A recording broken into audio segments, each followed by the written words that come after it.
Bueno, quiero leer con ustedes un famoso pasaje de la Escritura que habla del nacimiento del Señor.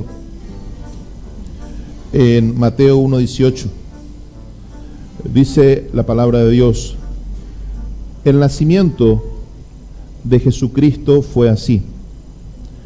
Estando desposada María su madre con José, antes que se juntasen, se halló que había concebido del Espíritu Santo.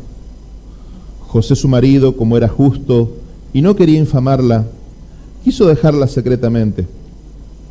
Pensándole en esto, he aquí un ángel del Señor le apareció en sueños y le dijo: José, hijo de David, no temas recibir a María tu mujer, porque lo que en ella es engendrado del Espíritu Santo es.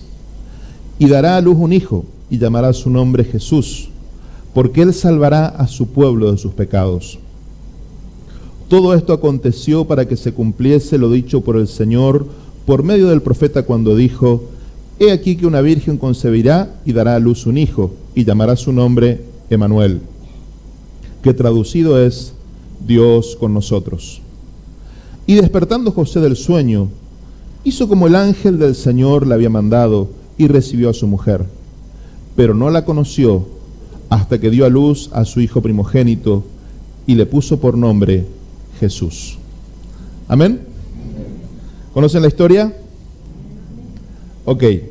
Voy a explicar algunas cositas básicas por si alguien no conoce la costumbre. María era una jovencita, una adolescente, calculamos podría tener 15, 16 años, que era la costumbre en esa época de casar a la hija. Eran tiempos distintos, ¿no? Eran tiempos muy diferentes. Un varón hebreo a los 18 años estaba preparado para ir a la guerra y matar si es necesario, ¿sí? Entonces el hombre maduraba a otro ritmo, a otra forma. Un chico desde en su infancia ya era entrenado tanto en la palabra de Dios como también en la guerra. Entonces eran otros momentos. Los hombres maduraban mucho más rápido, las chicas ayudaban en la casa. Era otra época. Entonces la madurez llegaba más rápido, más forzada tal vez, pero una chica de 16 años se podía casar tranquilamente y llevar adelante una familia. Era lo común. Pero algo distintivo en la cultura también era que el desposorio, había un compromiso, se hacía un compromiso donde una vez que los padres de los novios se ponían de acuerdo en que los hijos se iban a casar, porque se arreglaba así, los padres arreglaban la boda, los padres se ponían de acuerdo y decían: bueno, sí, mira, estoy de acuerdo que tu hijo se case con mi hija, tenés que poner tanto, ¿sí? Y se pagaba la dote. Había un arreglo económico que había que hacerlo, así que los muchachos tenían que tenían que contar con el apoyo del padre para pagar por la chica, ¿no? Pero una vez que se pagaba la dote y se da un arra, se da algo como señal de compromiso, que podía ser una joya, algo valioso, como diciendo: esta es la señal del compromiso entre nosotros. Pasaba un tiempo donde el varón tenía que ir, preparar lugar en la casa de su padre, generalmente hacía una habitación más en la casa de su padre, y al año más o menos, no había una fecha exacta, pero más o menos un año le llevaba, volvía con sus amigos y entraban con alegría a la ciudad, al pueblo, al barrio, donde sea, y venía a buscar a la chica, y ahí se celebraba la boda. Esa es la imagen que va a tomar el Nuevo Testamento para hablarnos de Cristo. Eso fue lo que Cristo hizo. Cristo nos entregó las joyas, que serían los dones del Espíritu, todo lo que Él nos dejó, y se fue a preparar lugar a la casa del Padre. Se fue a preparar la habitación. Y un día va a venir con los amigos, que son los ángeles, y va a venir a buscarnos para llevarnos a la casa del Padre. Amén. Esa es la imagen que toma el Nuevo Testamento, es de la boda de la época. Entonces acá lo que nos está diciendo es que ellos, José y María, estaban comprometidos, pero en ese tiempo de compromiso ellos no tenían contacto físico. resulta ser que en ese tiempo de compromiso María queda embarazada. Qué problema, ¿no? Imagínense eso. ¿Qué es lo que José pensó? Obviamente, esta chica se portó mal, me engañó. ¿Cómo se habrá sentido él, no es cierto? ¿Cómo se habrá sentido José? Eso es un tema. Y obviamente, él tenía la opción de denunciarla, y era algo muy grave. Era algo muy grave si él la denunciaba, porque ella podía ser tratada como una adúltera. Esa es la realidad. Ella podía tener el castigo de una adúltera, que podía ser desde una multa hasta la muerte por hacer eso. Pero sin embargo, él no quiso hacer esto, y nos dice la Biblia que él era un justo, nos dice, y que él no quería hacer esto, y que él decidió irse, escaparse, para no tener que denunciar a María. O sea, él iba a quedar como que él fue el que no cumplió, digamos. Iba a quedar como que él hizo algo mal y él se pierde. Y él iba a quedar, la carga iba a quedar sobre él para no inculpar a María. Eso es más o menos el contexto de lo que está pasando. Pero a mí esto es solamente la parte histórica, la parte primer nivel de lectura, pero no es lo que me interesa compartir con vos esta noche. Esto es solamente para que te ubiques. Yo lo que quiero hablar con vos ahora es que en este pasaje nosotros encontramos principios de cómo Dios actúa cuando Él quiere hacer algo, y que se pueda aplicar a tu vida, a mi vida, a la iglesia, a cualquier realidad. Porque acá hay principios que se ven en toda la Escritura, de cómo el Señor hace cuando Él quiere hacer algo extraordinario, como son las obras de Dios, porque las obras de Dios son extraordinarias, ¿sí? Las cosas ordinarias las hacemos nosotros, me refiero a las cosas comunes, las hacemos nosotros. Pero cuando Dios obra, Dios hace cosas extraordinarias, transforma, produce cambios, modifica la historia, cambia el curso de la historia, de una vida, de una persona, de un país, del mundo. Pero en este pasaje yo encuentro principios que yo quería compartir esta noche con ustedes en el nombre del Señor. Dice la Biblia que antes que se juntasen, se halló que había concebido del Espíritu Santo. Si ellos se hubieran juntado, hubiera sido un embarazo normal, ¿sí? Las condiciones hubieran estado dadas. Un hombre joven, sano, una chica joven, sana, se juntan, tienen relaciones, nace un bebé. Es un milagro, es una maravilla. Toda concepción es una maravilla. Pero acá estamos hablando de algo que es de otro nivel. Estamos hablando de algo que es de Dios. Entonces, ¿qué es lo que nosotros vemos? Es que nos dice antes de que se juntasen. En otras palabras, antes de que se den las condiciones naturales para que pase esto, Dios lo hizo igual. Esto a mí me enseña algo importantísimo. Dios no depende o no está sujeto a que las condiciones naturales estén dadas cuando Él quiere hacer algo. Cuando Dios quiere hacer algo, no necesita esperar el tiempo de que las cosas estén dadas todas. Esa es nuestra mente, esa es nuestra forma de ver la realidad. Nosotros a veces decimos, cuando llegue tal tiempo, yo voy a servir a Dios. Cuando yo me gradúe, voy a servir a Dios. Cuando yo tenga conocimiento, voy a servir a Dios. Cuando yo estabilice mi negocio, mi economía esté bien, yo voy a servir a Dios.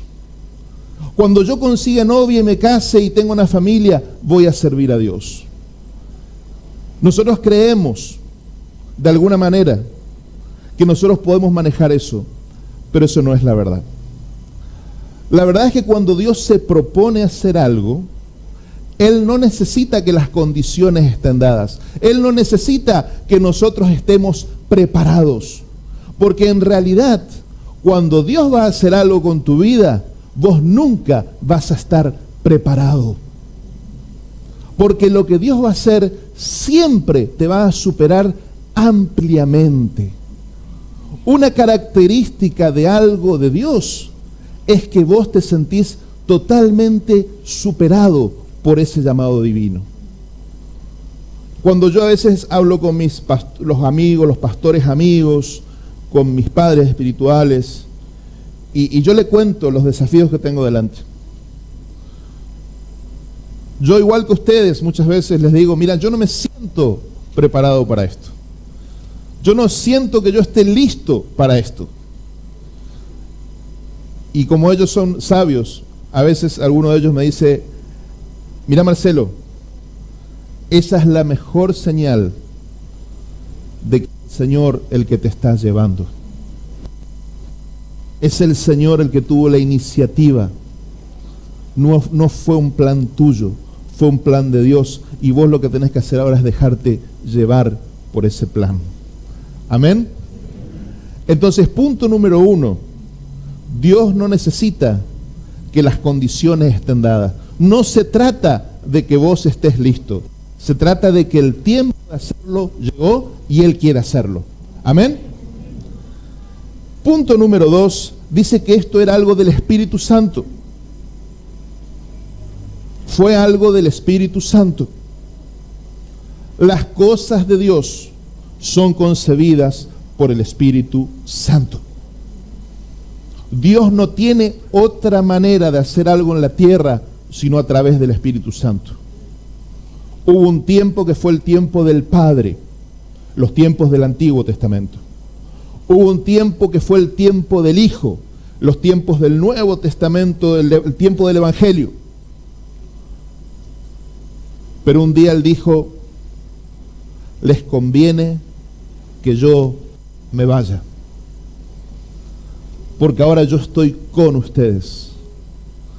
Pero si yo me voy a mandar a alguien que va a venir de mi parte y ya no va a estar con ustedes, va a estar en ustedes. Amén. Hoy Cristo vive en cada uno de nosotros a través del Espíritu Santo. Y eso es tremendo. Hoy ya no tenemos límites geográficos. Hoy ya no tenemos límites espaciales. Él puede estar con todos al mismo tiempo. Él no tiene que estar, no tenemos que decirle, Señor, vení a mi casa. Él ya está adentro tuyo viviendo. Esto es tremendo. Toda obra de Dios es una obra que nace por el Espíritu Santo. Yo te pregunto, ¿tenés en cuenta a la tercera persona de la Trinidad? ¿Tenés en cuenta su ministerio? Dice la Biblia que Él es nuestro Maestro, que Él es nuestro guía, que Él es nuestro Consolador, que Él es nuestro ayudador. ¿Tenés en cuenta el Espíritu Santo cuando orás? ¿Conversás con Él? ¿Conversás en tu diario vivir con el Espíritu Santo? La Biblia dice que el Espíritu Santo es una persona de la Trinidad. La Biblia dice que el Espíritu Santo tiene persona, tiene emociones, tiene voluntad, tiene intelecto. No es un poder, es una persona. Y como una persona divina tenemos que tratarlo.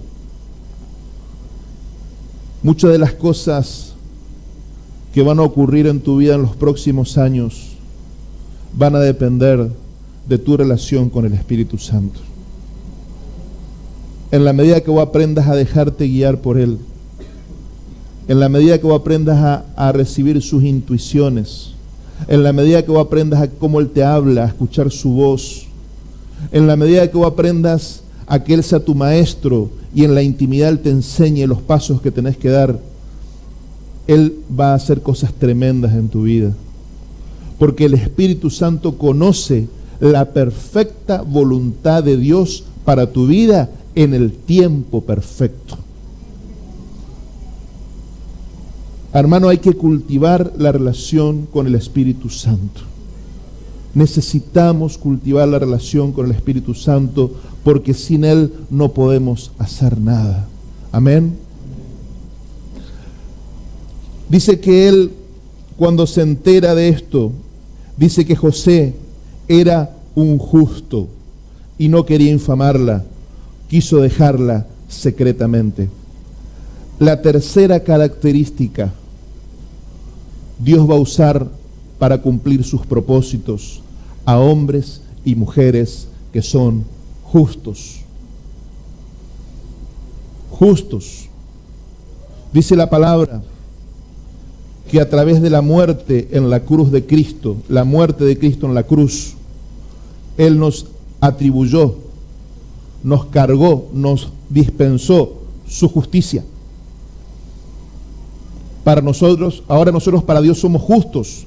Dios nos ve como justos, no por nuestras cualidades, no por nuestra virtud, sino por lo que Él hizo en la cruz. A veces no entendemos la dimensión de la cruz. La dimensión de la cruz, que es, por un lado, que Cristo en la cruz cargó nuestros pecados. Él pagó el precio de nuestros pecados. Ese es un aspecto, eso es verdad, pero eso no es todo. En la cruz de Cristo también Dios nos atribuyó la justicia de su Hijo a nosotros, gratuitamente. Cuando vos crees en Jesucristo, Dios te atribuye a vos la justicia de su Hijo. Entonces vos, si estás en Cristo, cuando Dios te ve a vos, Dios ve a un justo. Dios ve a una persona a la que ya no inculpa de pecado. ¿Por qué? Porque Él ve la cruz y dice, no, el precio fue pagado. Estás libre de culpa, estás libre de cargo, tenés libertad para entrar a mi presencia, porque yo ya pagué el precio y ahora sos un justo. Esa es la libertad que tenemos que tener para llegar a la presencia de Dios. Ya no tenés que llegar con cargo de conciencia, con culpa. Ya no tenés que llegar a Dios como pidiéndole un favor que te escuche. No. Porque en realidad lo que puede parecer humildad, en realidad es incredulidad. Lo que puede parecer una afectada humildad, lo que puede parecer una especie de modestia, es en realidad incredulidad de lo que Cristo hizo en la cruz. Y es una ofensa al Hijo de Dios que derramó su sangre por nosotros. Hermanos, nosotros tenemos total libertad para entrar a la presencia de Dios por lo que Cristo hizo. Y tenemos que hacerlo con total osadía, con total libertad. Dice que el velo se rasgó y podemos entrar a su presencia y podemos reclamar y podemos pedir y decir, Padre, no vengo a ti por mis méritos, sino por los méritos de tu Hijo. Y me cuesta entenderlo, me cuesta. Porque veo mi naturaleza, veo mi carne, veo mi humanidad. Pero tengo que tomar una decisión. O creo más en lo que yo siento, o creo más en lo que dice la palabra. Y la palabra dice que soy hijo, y que soy acepto en el amado, y que tengo libertad para entrar al lugar santísimo, y que tengo libertad para pedirle a Él que me ministre y que me supla, y Él lo va a hacer, porque es como si su Hijo mismo, Cristo, estuviera entrando. Somos nosotros, somos sus hijos que estamos entrando. Él es el primero entre muchos hermanos, pero así como Él fue oído, nosotros también somos oídos por sus méritos. Amén.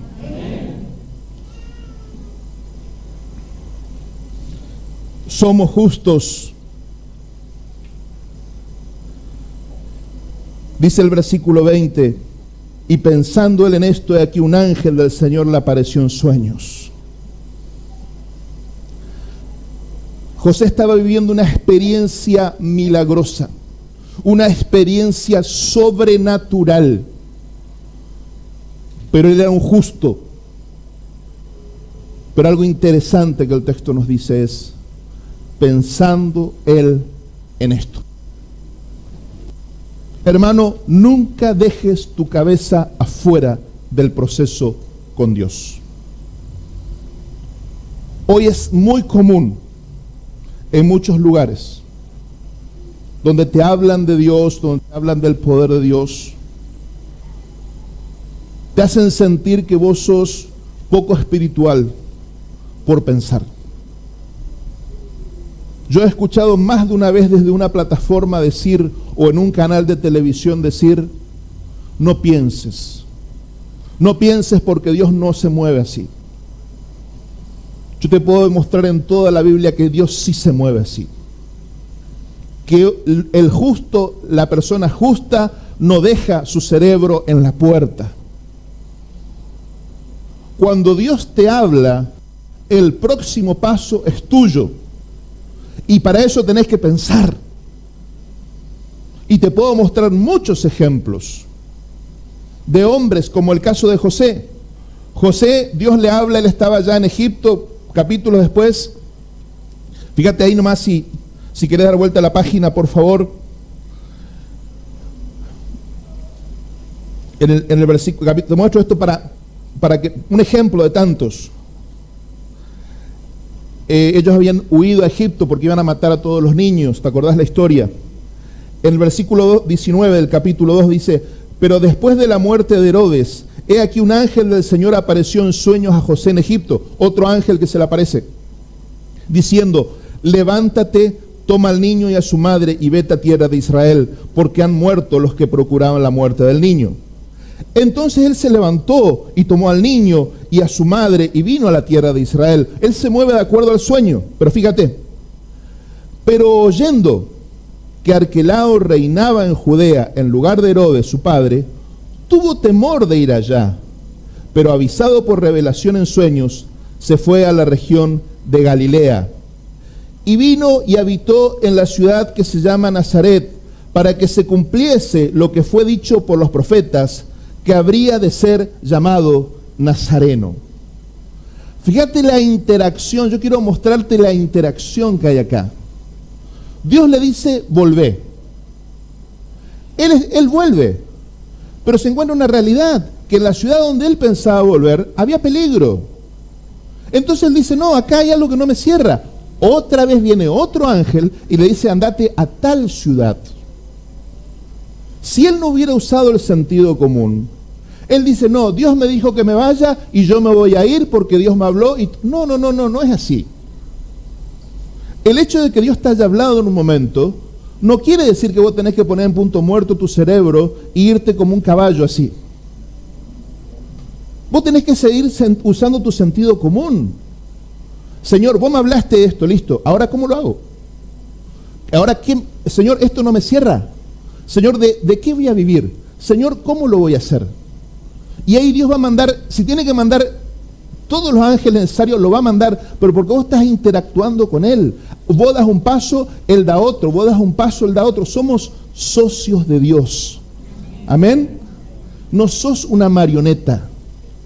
No sos un títere. No tenés que dejar tu cabeza fuera del proceso. No podés moverte solo por la razón. Necesitas que el Espíritu te hable. Pero no quiere decir que tenés que suprimir tu mente. Hay en un momento donde tu mente es fundamental. Y acá dice que este hombre, José, estaba pensando dejarla. Pero el Señor mandó, volvemos al capítulo 1, perdón. El Señor mandó un ángel. Se le apareció en sueños un ángel. Y le dijo, José, hijo de David, no tengas temor de recibir a María tu mujer, porque lo que en ella has engendrado del Espíritu Santo es. Algo característico de una persona que se está moviendo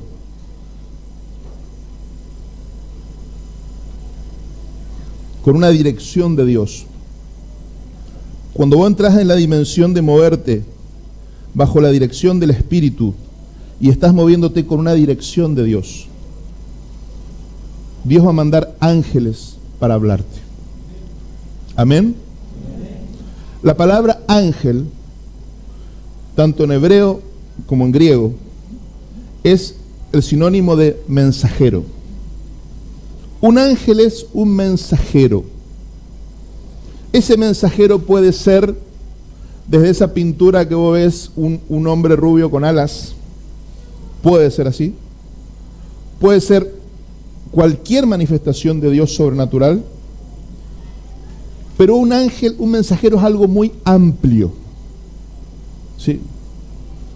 Dios te puede hablar a través de una película. ¿Sí? Podés estar viendo una película y Dios te puede hablar. Porque vos estás bajo una dirección del Espíritu. Entonces vos hasta la película que elegís puede ser una película que elijas porque Dios te guió a elegir esa película. Y vos no te diste cuenta, vos elegiste porque vos dijiste, qué lindo el título de la película. Vos miraste y dijiste, este actor es mi favorito, elegiste la película ahí. Y resulta que Dios te habla. Y te habla de algo que te viene hablando de otra forma y te confirma cosas.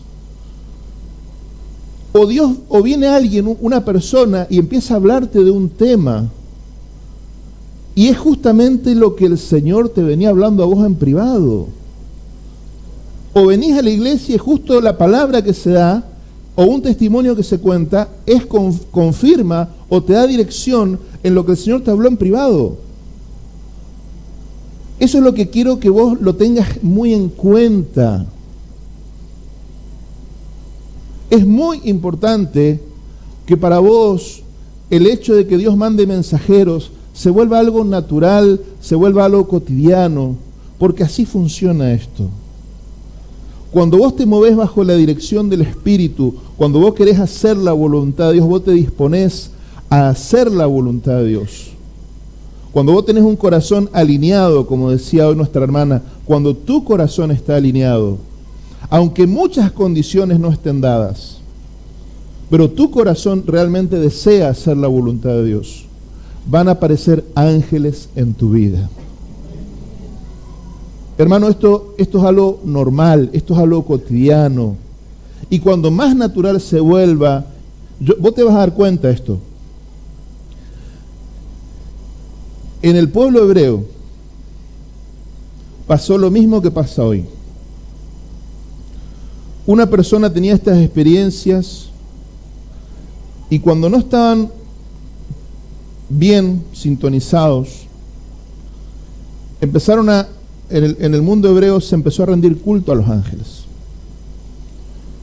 Y en el Nuevo Testamento hay epístolas que denuncian esto. Habían perdido el rumbo. Y vienen los apóstoles a decir, muchachos, ¿de qué estamos hablando? ¿Cómo le va a rendir culto a los ángeles? Los ángeles son criaturas, son mensajeros. Tenemos una tendencia natural a la idolatría. Entonces no adoramos imágenes. Pero alguno tiene una experiencia con ángeles y ya se manda 3 libros sobre los ángeles. Mientras que tendría que ser algo natural. Tendría que ser algo normal. Que Dios nos hable, que Dios se nos revele. Es parte normal de la vida del cristiano. Un discípulo de Cristo va a tener experiencias todo el tiempo con mensajeros. Humanos, angélicos, lo que sea, pero mensajeros. Pero no le levantes un altar al mensajero. La iglesia de Corinto era una iglesia llena de dones. Era una iglesia llena de sabiduría. Era una iglesia donde había revelación. Pero Pablo dice, hermanos, ustedes son carnales. Ustedes son niños. Porque ustedes se están quedando con el mensajero y no con el mensaje. Resulta que empezó a haber disensiones en la iglesia de Corinto. Algunos decían, no, yo soy de Pablo. Otros decían, yo soy de Apolos. Pablo le escribe, muchachos, dejémonos de pavada. ¿Quién es Pablo? ¿Quién es Apolos? Nosotros somos servidores. Nosotros somos mensajeros. El que hace la obra es el Señor. No nos miren a nosotros, no empiecen, no entremos en el infantilismo de comparaciones humanas. Cada uno tiene una tarea que hacer. Somos todos diferentes. Pero hermano, si vos pones los ojos en los ángeles, si vos pones los ojos en el mensajero, sacás la vista del Señor y estás levantando un ídolo y estás poniendo algo entre el Señor y vos.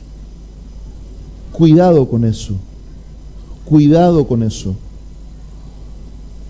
En estos últimos años Dios muchas veces me mandó mensajeros. Me mandó profetas, apóstoles, personas que vinieron a darme palabra. Pero yo no voy a poner mis ojos en ellos. Yo no tengo expectativa que venga un profeta a traerme una palabra. Porque el Espíritu Santo habita en mí.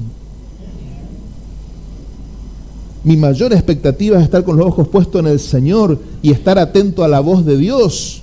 Y si Dios quiere usar un mensajero para confirmarme una palabra, bienvenido sea. Pero yo no estoy con los ojos puestos en el mensajero, estoy con los ojos puestos en el Señor. Entonces tengamos cuidado con esto. Porque si somos una iglesia renovada donde el Espíritu se mueve y se manifiesta cada vez más, muchos de nosotros vamos a profetizar. Muchos, tal vez todos. Y va a ser normal. Y no por eso le vamos a construir un altar a nadie. Porque esa es la vida normal de la iglesia. Dice, todos profeticen, todos oren, todos hagan esto, ministren, fluyan. Y más en Betel.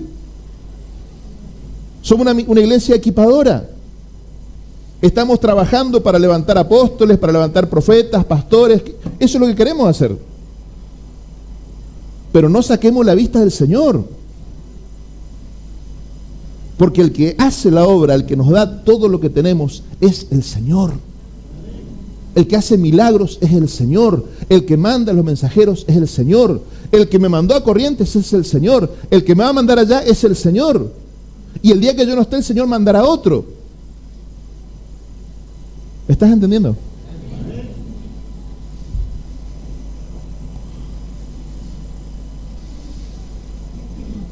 Un justo, Dios le dijo a través del ángel, no temas recibir a María tu mujer.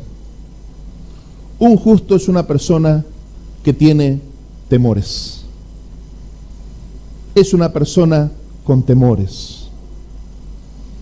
Aquel que dice que la fe es no tener miedo, no sabe lo que es la fe. Aquel que dice que la fe es no tener dudas, no sabe lo que es la fe. Porque un justo es una persona muy probada. Y las pruebas producen miedo. Cuando vos estás en una prueba, tenés miedo.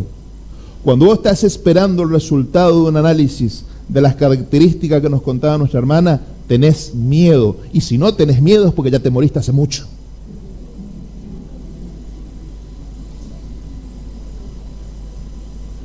Una persona normal tiene miedo ante ciertas circunstancias, porque el temor es parte de la vida. Y es bueno a veces tener miedo. Es bueno tener miedo a desperdiciar la vida, por ejemplo. Es bueno tener miedo a tomar malas decisiones. Es muy sabio eso. Lo malo es cuando el miedo te paraliza. Lo malo es cuando el miedo es el que conduce tu vida. Lo malo es cuando el miedo es lo que hace tomar las decisiones de tu vida. Eso es malo. Otra vez volvemos a lo mismo. El miedo es tu Dios. Ya no tomás las decisiones por la palabra, sino por miedo. Eso es lo malo. Pero lo normal es que vos seas una persona, aunque seas una persona justa, hay momentos en que vas a tener miedo. Porque decís, ¿será que esto es de Dios o yo me estoy haciendo la película? ¿Será que esto es del Señor o yo me estoy haciendo el video y después voy a terminar en cualquier cosa? Dice la palabra que la prueba de nuestra fe produce paciencia. Pero la paciencia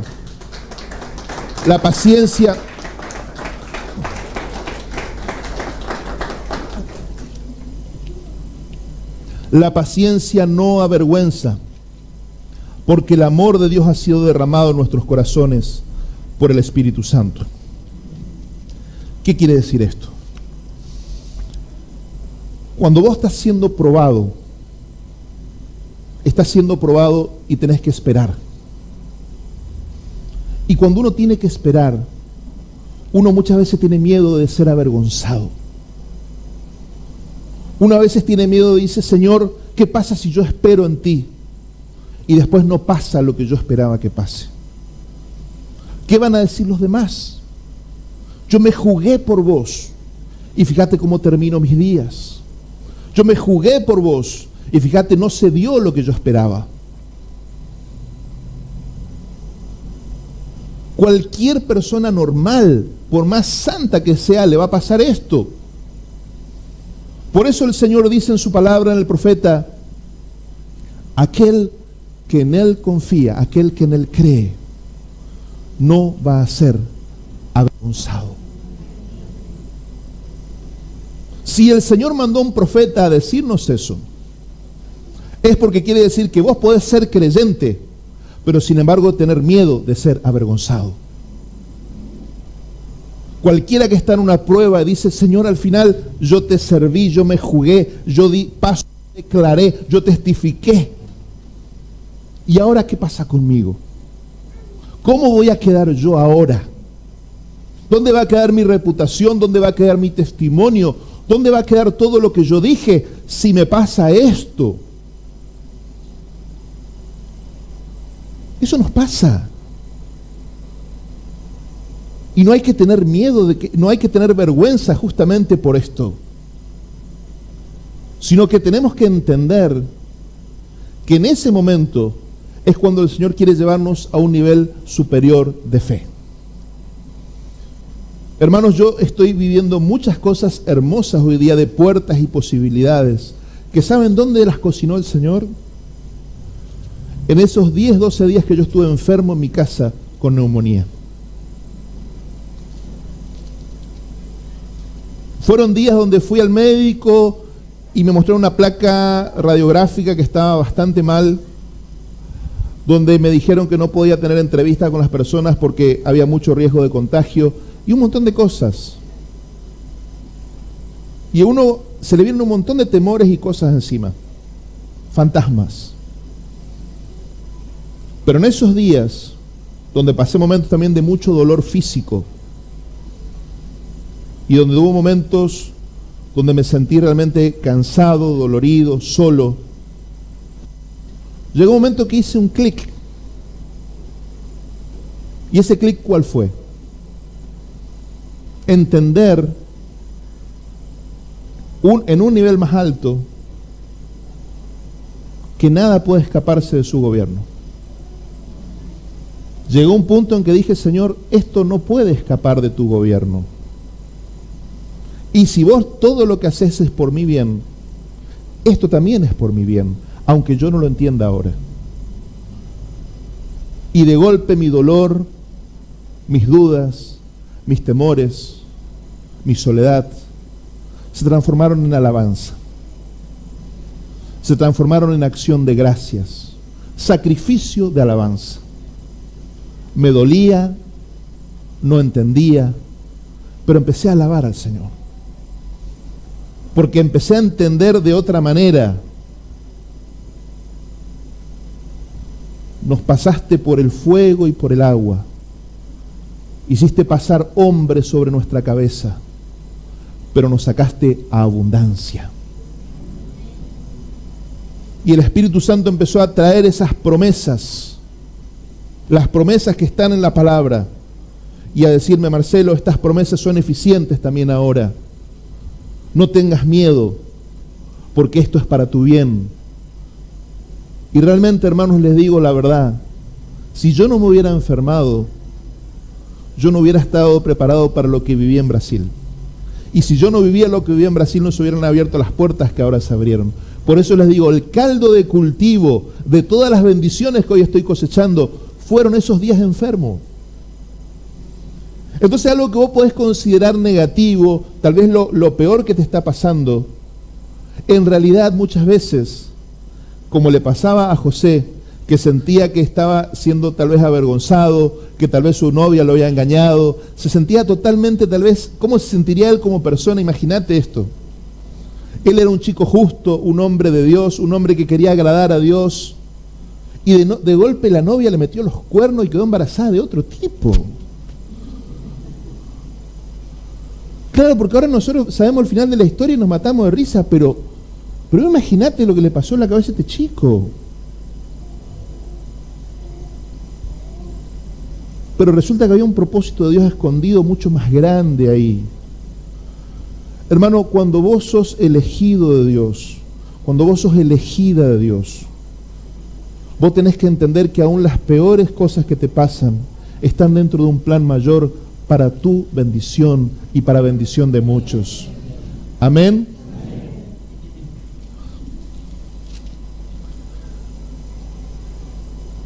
Darás a luz un hijo y llamarás su nombre Jesús. Es importantísimo. Hay en un momento cuando vas a tener que ponerle nombre a las cosas, hermano. Hay en un momento que vas a tener que ponerle nombre a las cosas. Porque dice la palabra que Dios llama las cosas que no son como si ya fuesen. Y hay un momento de la vida de fe donde tenés que empezar a decir: yo esto lo voy a hacer. Hay en un momento de tu vida, de tu proceso, de eso sobrenatural que Dios está haciendo, que vos vas a entender que es el momento de empezar a confesarlo y ponerle nombre a las cosas. Y por más que las circunstancias no estén dadas, tenés que decir: yo voy a hacer esto para el Señor. Yo voy a ser un misionero del Señor. Yo voy a ser un empresario para Dios. Yo voy a ser un profesional para Dios. Yo voy a hacer una gran misión para Dios. Porque lo que se concibió en el Espíritu, vos lo materializás cuando lo empezás a hablar. Lo que en el Espíritu se está concibiendo empieza a tomar realidad cuando vos lo empezás a declarar. Y son cosas que a veces te da miedo conversarlas con la almohada. Sí, claro que sí. ¿Será que yo puedo decir esto? ¿Será que no voy a quedar pagando? ¿Será que no voy a quedar como un mentiroso? ¿No voy a quedar como...? Te da miedo. Pero hay un momento que el Señor te va a decir: si me crees, tenés que empezar a decirlo. Y Dios va a poner personas cercanas de confianza a la que vos con mucho temor y temblor le vas a decir: mira, hermano, Dios me dijo que yo voy a ser un profeta de Él. Y si es un verdadero amigo, un hombre de Dios, te va a decir: yo lo creo. Yo lo creo. Porque si Dios te habló, Dios lo va a hacer. Porque ya no vemos a nadie en la carne. Si a alguien conocemos, ya no lo conocemos según la carne. Porque si alguno está en Cristo, nueva criatura es. Las cosas viejas pasaron, todas son hechas nuevas. Amén. Cuando estás con tu hermano, no lo mirás en la carne, ves lo que Cristo puede hacer a través de él por su gracia. Amén.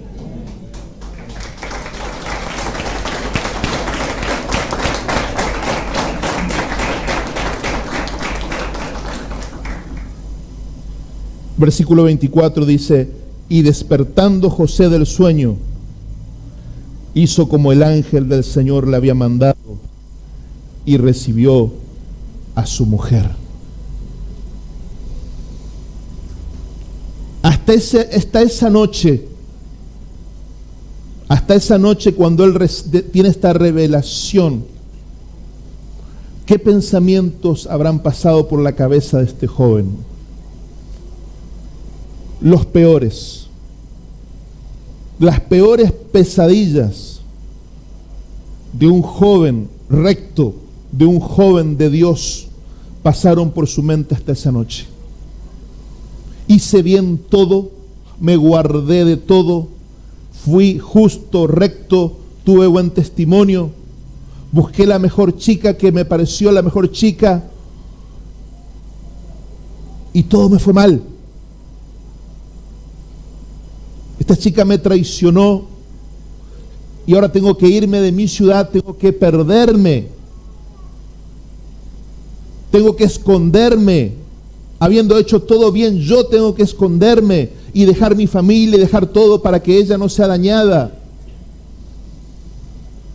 ¿Cuántas cosas habrán pasado por el corazón de José hasta esa noche cuando el ángel vino a hablarle en sueños? Y él se despertó a la mañana y fue y recibió a esta mujer como el vehículo de Dios para que el sueño de Dios nazca y su hijo se haga realidad en la tierra. Hermano, cuando Dios tiene un sueño en su corazón, elige a personas como vos y como yo, que queremos agradarle, que queremos cumplir con su sueño. Personas como vos y como yo que escuchamos algo del Espíritu, una intuición. El Señor nos embaraza de una idea, de un sueño, de un proyecto. Aunque las condiciones no estén dadas, aunque no nos sintamos capacitados, aunque nos sintamos ineptos, entendemos que Dios nos llamó. Y ahí luchamos con muchas cosas. Luchamos con un montón de cosas porque somos justos y el justo es probado. Dios prueba al justo. Si sos justo, Dios te va a probar.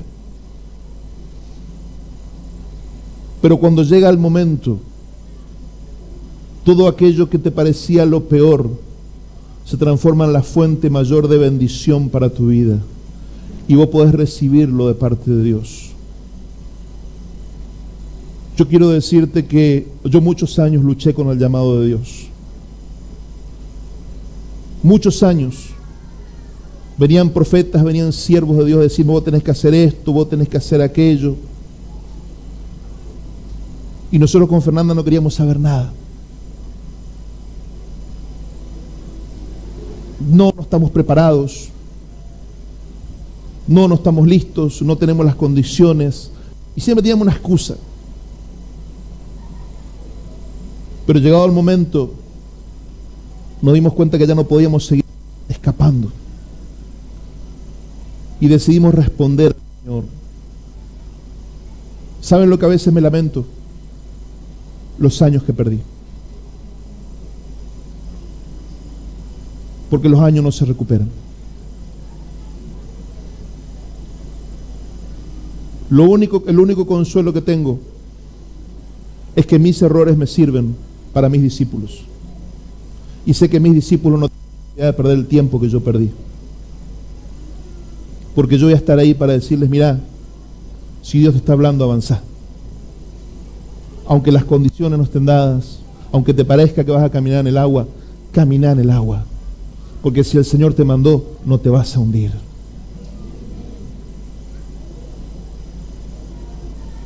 Entonces aquello que para vos te parece lo peor es en realidad donde está incubando la bendición de Dios. En lengua hebrea nosotros decimos nasá, prueba, pero la raíz de la palabra es nes, que es milagro. El milagro está escondido dentro de la prueba. El milagro está escondido dentro de la prueba. Lo que vos ves es la prueba, pero ese es el disfraz del milagro. Adentro está el milagro. Si vos desechás la prueba, desechás el milagro también. Tragate la prueba entera, porque después va a florecer el milagro. Amén. Pero dice el versículo 25, pero no la conoció hasta que dio a luz a su hijo primogénito y le puso por nombre Jesús. Un justo tiene prioridades. Un justo tiene prioridades. Él recibió a su mujer, pero no tuvo relación con ella hasta que nació Jesús. ¿Era legítimo tener relaciones? Sí, porque era el marido. ¿Era legítimo? Sí, porque era bueno. Pero él tenía una prioridad que era el sueño de Dios, que nazca el Hijo de Dios primero. Después vamos a disfrutar de lo otro. Un justo tiene prioridades. Lo bueno muchas veces es enemigo de lo mejor. Vos tenés que elegir en la vida si te vas a conformar con lo bueno o querés lo mejor para vos. Hay muchas veces que vos vas a venir a mí con un proyecto. Y si yo te digo, está bueno tu proyecto, vos vas a avanzar. Pero muchas veces que yo te voy a decir, está bueno, pero Dios tiene algo mejor. Y va a ser tu elección. Si haces lo bueno, te va a ir bien. Pero si elegís lo mejor, te va a ir mucho mejor. Y eso es lo maravilloso del Señor. Tenemos un campo de libertad para movernos, para decidir. Pero Pablo va a decir, para que escojáis, ¿qué cosa? Lo mejor. Renová tu mente, alineate con Dios, busca de Dios. ¿Para qué? Para que escojas lo mejor. El Señor tiene lo mejor para vos y para mí. Cuando Él nos eligió fue para darnos la miel que destila del panal. Lo mejor del trigo es para nosotros, porque somos sus hijos. Él no quiere darte nada menos que lo mejor. ¿Por qué te vas a conformar con algo que no es lo mejor si Él planeó lo mejor para tu vida? Amén. Oramos. Ponete de pie, por favor.